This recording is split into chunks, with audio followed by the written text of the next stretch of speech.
Hello friends, I am Deepa and this is my channel Offbeat Gyan. This week's video is on Wuthering Heights. Wuthering Heights is a classic. It is a very famous English novel by the author Emily Jane Bronte.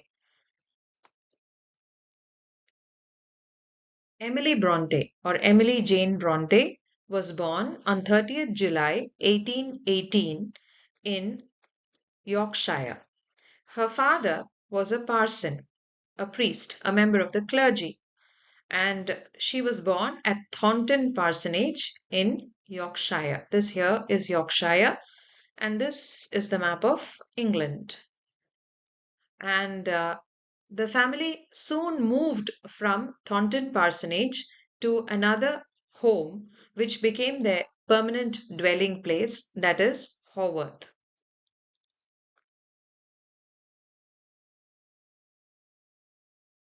The Bronte sisters. Emily Bronte, who wrote only one novel, which is considered to be one of the greatest classics in English literature, Wuthering Heights. Charlotte Bronte, whose work Jane Eyre is another important classic. She has written other novels, but Jane Eyre is her greatest work. And the third sister, Anne Bronte, the author of The Tenant of Wildfell Hall. So all three sisters wrote the greatest classics in English literature, which continue to be read and made into films even today. The family was not very rich. The parson's salary was very low, and they had a tough time. There were six children, and Mrs. Bronte, a strong, determined, resolute woman, she passed away at the age of 38. She was suffering from cancer. So the death of the mother was something that hit the little family very badly. The two eldest children, Maria and Elizabeth, were only 7 and 6 years old when their mother passed away. They took on the responsibility of taking care of their siblings, and they had four siblings: Charlotte, Emily, Anne, and Branwell Bronte. The children, the elder children, Maria and Elizabeth, were sent to a school for the children of the members of the clergy in 1824. And both of them, Maria and Elizabeth, they caught tuberculosis there and they died in 1825. So this was another great shock for the little family. The father and the children, the remaining children, they drew close to each other and they became very well knit. Emily was deeply influenced by her father. Her deep love of nature and natural landscape was inspired by her father. So on the slide you see Haworth, which was the home of the Brontes, and it was in the lap of nature. And this house, its setting, the place where it was located, all these things deeply influenced Emily Bronte while she was writing Wuthering Heights. So Branwell Bronte, their brother, was deeply affected by the death of his two elder siblings, and this had a great impact on his psychological makeup also. And this probably led him into becoming an alcoholic and somebody with a lifelong problem of suffering from depression. The Bronte children lived in a very remote area. They loved their home, they loved the natural setting, the location, but it was very remote and cut off from other neighbors. And so the four children, they were thrown together a lot of the time and they indulged in their imaginative ideas. So they invented imaginary characters, kingdoms, and stories. And they used to enact the scenes from these stories to entertain themselves. So their life at their much loved home was a blend of reality and imagination. Emily Bronte used to do the housework and she used to write poetry. Emily and Anne Bronte created their own stories, which they called the Gondal Chronicles. This was a strong, powerful feminist world of imagination created by the sisters during their childhood, but they continued to share it even when they became adults. Both of them, they used to read widely and they used to delve into their imagination, and they were deeply inspired by the romantic and adventurous stories of Sir Walter Scott and the poems of Lord Byron. Emily's life in Haworth was dull and passive, and she did not want to go anywhere else. When Charlotte visited Europe, she took Emily with her, but Emily was bereft. She wanted to come back to Haworth. She did not enjoy the European tour at all. So, despite her life in Haworth being dull and very passive without much action, her mind was something different. It was a different story altogether. Her mind traveled to adventurous and romantic worlds, and the characters that peopled her imagination were powerful, strong, passionate creatures like Heathcliff and Catherine Earnshaw, who found a place in her remarkable novel Wuthering Heights. Emily and Anne used to spend a lot of time on the Yorkshire moors. And as you can see, the landscape is wild and uncontrolled, and you cannot grow anything on the moors, and the moors can be quite treacherous also. So, this natural landscape and its wildness, it became the setting for Emily's one and only novel, the greatest novel of all times, according to me personally, that is Wuthering Heights. It is one of my favorite novels. Branwell Bronte's frequent bouts of depression and his alcoholism had a deep impact on his sisters. Charlotte and Anne had started working as governesses to rich families, and Emily stayed behind at Haworth to look after her father and brother. She was happiest on the moors and did not communicate much with other people. She was very reserved and she treasured her solitude, and her unworldly nature is echoed in the great character she created, that of Catherine Earnshaw. So, Branwell's increasing opium addiction and his disturbing behavior may have influenced Emily Bronte while she created the character of Hindley Earnshaw in Wuthering Heights.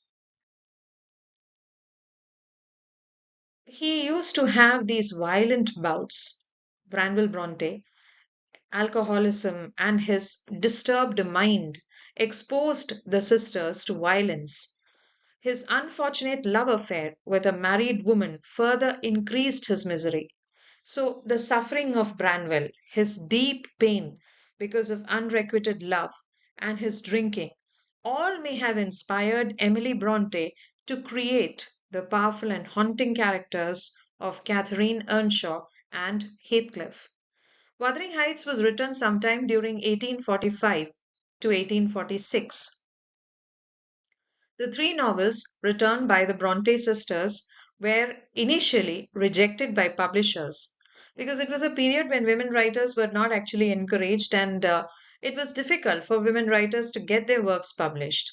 But finally, Wuthering Heights was published in 1847, and the sisters took up pen names of Currer Bell, Ellis Bell, and Acton Bell in order to get their books published. So, when the book was published, critics did not know how to deal with it. It was something different, and they never expected a woman to write a story like this with otherworldly characters, unworldly emotions, and so much passion and so much rage. And they did not know how to deal with it. They did not condemn it or ignore it. The novel begins in 1801, and the narrators are two. Who are they? Lockwood and Nellie Dean. Who is Lockwood? Lockwood is the vain new tenant of Thrushcross Grange. He is quite young, and Thrushcross Grange is a gracious and old house in the Yorkshire moors. Heathcliff is his landlord and also the owner of the old farmhouse on the moors called Wuthering Heights.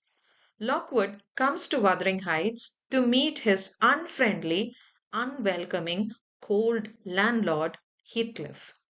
Lockwood explains that the farmhouse is called Wuthering Heights because of its exposure to the tumultuous winds that batter it during storms. Heathcliff is not at all welcoming, and Lockwood's vanity is very evident in the first few pages of the novel. So he returns to Thrushcross Grange after a very unsatisfactory visit to meet his landlord, Heathcliff, at Wuthering Heights, the farmhouse. The next day is very cold and bleak, and looking for company, looking for society, Lockwood arrives again at Wuthering Heights. The moor is bleak and hard with black frost. The snow starts falling. He arrives at the door of the farmhouse, that is Wuthering Heights, and he knocks very hard on the door. The door remains closed.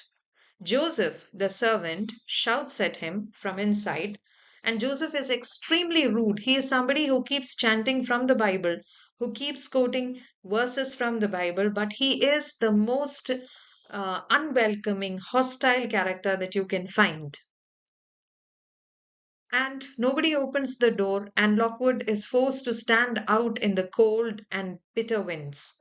Finally, a young man, Hareton, who had been working in the yard, takes him inside. He takes pity on Lockwood and he takes him inside through another door, and Lockwood escapes from the bitter snow and the cold.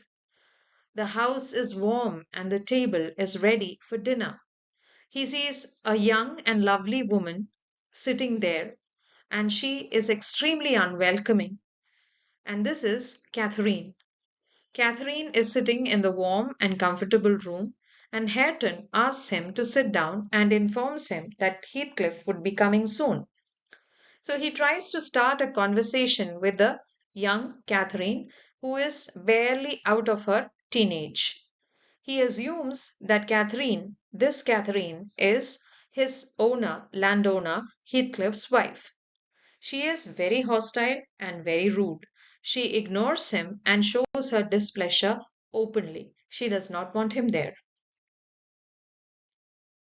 But Lockwood doesn't take the hint and he keeps on talking, and he makes the mistake of referring to the young Catherine as Hareton's wife. He is very foolish, and Heathcliff clears his confusion. Heathcliff tells him that Hareton is not his son and Catherine is not his wife. She is his daughter in law. Hareton is very angry with the foolish statements made by Lockwood, and he informs Lockwood that he is Hareton Earnshaw. Lockwood gets up after dinner and he looks out of the window and he finds that the day has become even more bleaker. The day has become dark, it is very windy, and the snow is falling. He was worried. He did not know his way back to Thrushcross Grange, and the moor is extremely treacherous. So he keeps on asking if anyone will help him get back to Thrushcross Grange. Hareton offers to accompany him part of the way, but Heathcliff wants Hareton to finish his tasks. So Lockwood is desperate to get back home. There is nobody to accompany him, and he is very worried that he won't be able to find his way through the moor. But the inmates of Wuthering Heights do not respond positively. They remain uncaring and indifferent to his plight. Finally, Lockwood decides to return alone, and then he takes a lantern from there.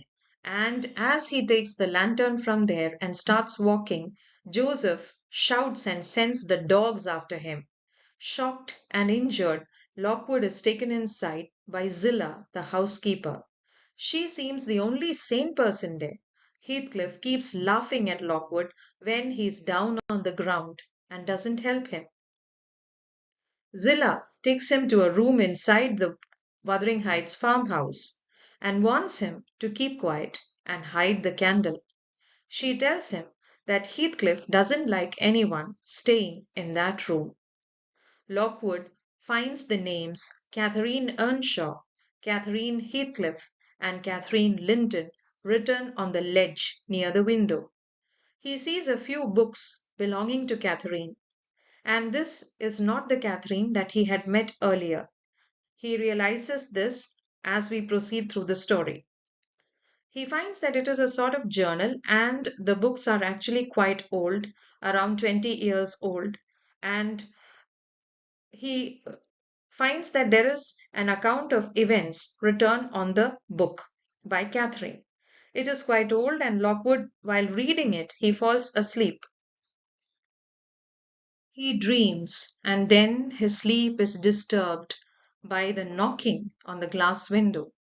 The branches of a fir tree are beating on the glass window. He tries to open the window, but it is very tight and he fails. He is determined to stop the irritating noise, and he breaks the glass with his fist in order to reach out and snap off the offending branch. But then his fingers closed on the fingers of a little ice cold hand. He is horrified, and the voice cries to him, "Let me in! Let me in!" The wailing voice and the ice cold hands horrify him. He tries to pull back his hand, but fails. The little icy hands do not let go of him. The hand finally leaves him, and he quickly pulls back his hand inside, and he tries to cover up the glass with the books on the ledge. Horrified and shocked, Lockwood cries out that he will never let her in, even if she begs for 20 years. The voice keeps crying out, "It is 20 years! I have been away for 20 years!" Lockwood is terrified when the books he had kept as a barrier near the broken window fall in, and a scratching sound is heard once again at the window. He yells out in fear, and Heathcliff is outside the door. Lockwood opens the door when Heathcliff asks, "Is anyone here?" Heathcliff is angry and outraged to find Lockwood inside the room. When Lockwood tells him about the ice cold hands, the child's face at the window, and its crying voice outside, Heathcliff is angry and irritated with Lockwood.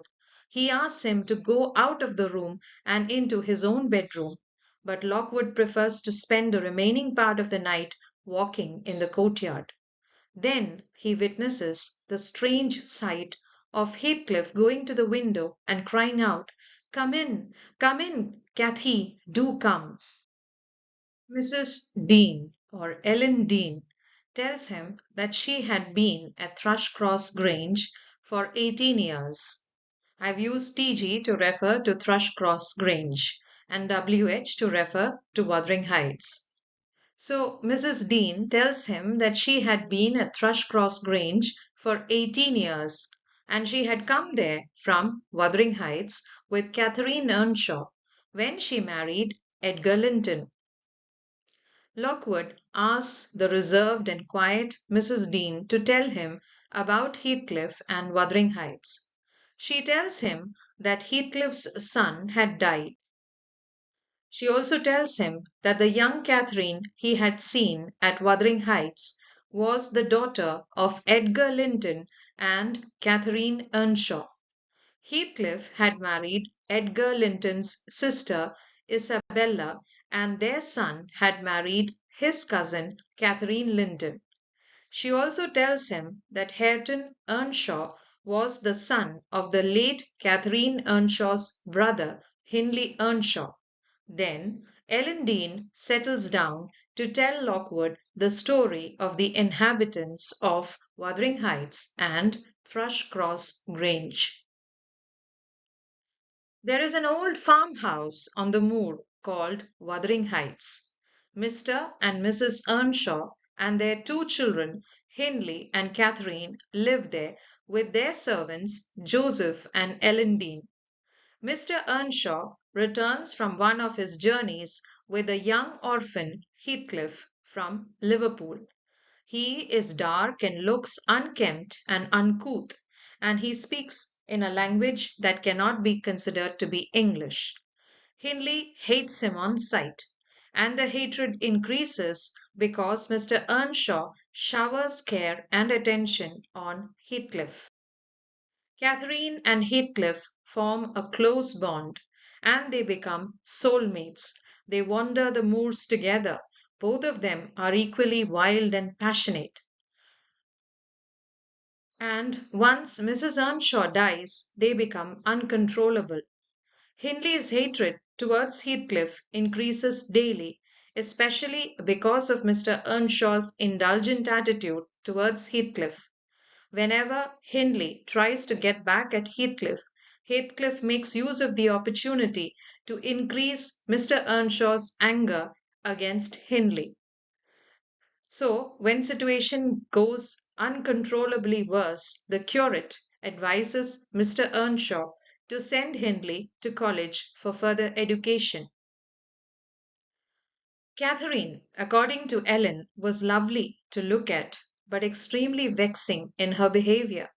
Passionate and perpetually active, she drove others crazy with her talk and actions. Hindley had left, and Catherine and Heathcliff ran wild. Heathcliff was devoted to Catherine, and she angered her father by making Heathcliff disobey him. Soon Mr. Earnshaw passes away, and Hindley returns to take over Wuthering Heights. He was married to a delicate and silly city woman, Frances. Both of them were deeply in love with each other. Frances hated Heathcliff, and Hindley made sure that his life would become miserable. Heathcliff was prevented from doing anything that he had been allowed to do by Mr. Earnshaw. The curate stopped coming to teach him. He was treated as one of the labourers, and he was made to do all the hard manual work. He was not allowed to sit with the family, he was forced to sit with the servants. Catherine taught him whatever she learned, and the greatest punishment for her was to be kept away from Heathcliff.